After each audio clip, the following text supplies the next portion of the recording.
Are you or a loved one in a situation where someone is controlling? Does this someone try to control maybe the finances or your actions? Maybe even tries to isolate you from friends, family, even coworkers? Do they try to embarrass you, intimidate you, maybe even have threatened in any type of way? So if you've answered yes to any of these questions, even if it may be a loved one going through this, you need to stick around for the next few minutes. According to the Department of Justice website, 1 in every 5 women and 1 in 7 men have experienced things just like this and more. Because these are signs of domestic violence. So during the next few minutes, I will tell you what domestic violence is, some of the signs along with the cycle of domestic violence, and even how you can help not only you, but maybe somebody that is going through domestic violence. So what exactly is domestic violence? It is any type of abuse that may occur between people and situations. So these situations could include spouses, past spouses, present spouses, it doesn't matter.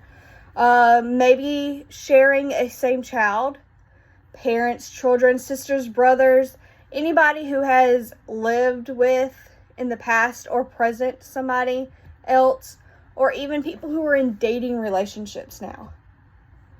And this abuse, there's so many different types. There's physical, sexual, economic, which is financial, emotional, isolation, intimidation, even stalking.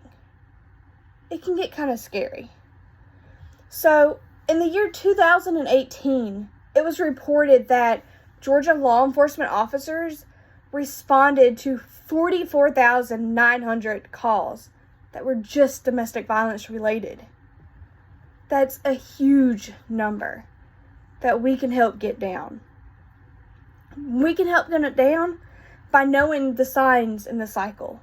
So the signs of domestic violence can include tons of different things, like the abuser may purposely embarrass or insult their victims. They can attempt to intimidate the victim by actions, words, even looks. They can threaten to harm the victim, maybe even people and pets that the victim care about, including themselves if something happens. So they also might start controlling all of the decisions that the victim makes, including their finances. The abuser may also attempt to isolate the victim from friends and family so that it's easier for them not to get caught, and it's easier for them to control that situation a lot better. They also blame that victim for the abuse, saying that it's their fault. If they did this or if they did that, then that wouldn't happen. And then they resort to physical violence and stalking. So this cycle of abuse, what is this? Well, it has 3 parts. The first part is where the tension starts to build up, where the victim may think that they're walking on eggshells or can't really do anything without causing that offender to go into the next step, which is the explosion part. And this explosion part is whenever this abuse actually takes place, when there might be maybe a call to the police because there's so much violence going on. Or maybe it's not actual violence. Maybe it's them trying to control even more. So after that explosion, there's the honeymoon phase. And this phase, you think everything is fine. The abuser may try to buy flowers or small gifts for the victim, and it makes the victim feel like everything's all better now, and that was just a one-time thing, or no, it's not going to happen again. But shortly after the honeymoon phase is over, the cycle starts again. And there's no set time limit for how long each part of this cycle is going to last. It just does. So how are you going to break free? Or how can you help a loved one break free if you see this going on and this happening? Well, one thing is to be there for them. Offer your support. If they need help like transportation, childcare, maybe even housework, if you can, go ahead and try to help them. You never know. That little bit might make the world of difference right there. Also, try to encourage them to spend more time with friends and family and to form healthy relationships with more friends and family. That helps with the isolation part of this.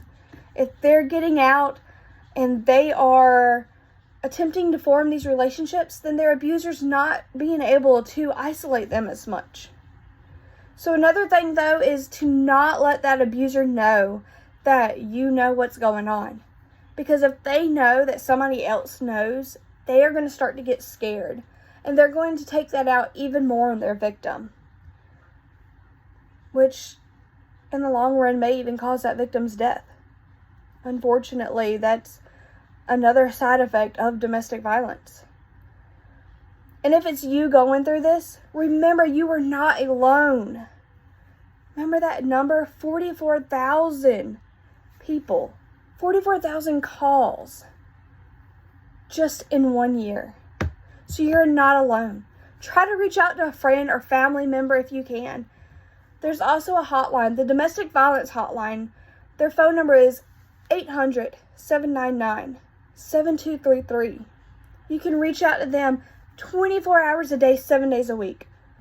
There's also local safe homes that offer tons of different resources, including help with trying to get protective orders and housing to get you out of this situation. So remember, domestic violence can happen to anyone in any living situation. It could happen to somebody in the slums. It can happen to somebody in a mansion, any situation. And there's so many different types of abuse that can occur that some of the signs are different, but they're still going to be there.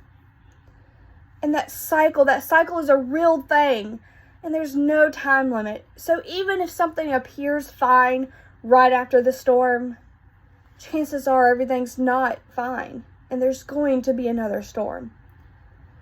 So remember, per safe homes, statistically, victims of a domestic violence situation will leave their abuser an average of 7 times before they leave for good. That's 7 times of trying to escape and getting roped right back in. But it happens, and you can't blame that person for it because it is a cycle. So if you are a loved one or a victim of domestic violence, please contact the Domestic Violence Hotline. Again, that number is 800-799-7233. Or even look up your local safe home office and contact them for tons of different resources. And always remember, love shouldn't hurt.